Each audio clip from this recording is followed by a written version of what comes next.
அந்த மருதமலைக்கு நீங்க வந்து பாருங்க, ஈசன் மகனோடு மனம் விட்டு பேசி பாருங்க. தீராத வினைகள் எல்லாம் தீர்ந்து போகுங்க, சத்தியமா சொல்லுறேன், தீராத வினைகள் எல்லாம் தீர்ந்து போகுங்க. அது தீராவிட்டால் வந்து என்னை கேளுங்க, அது தீராவிட்டால் வந்து என்னை கேளுங்க.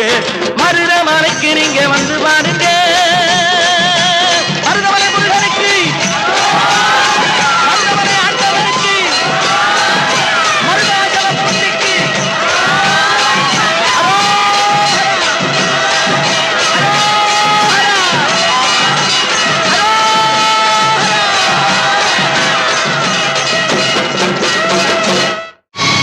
கண்டுகொண்டேன், வந்தது யார் என்று கண்டுகொண்டேன்.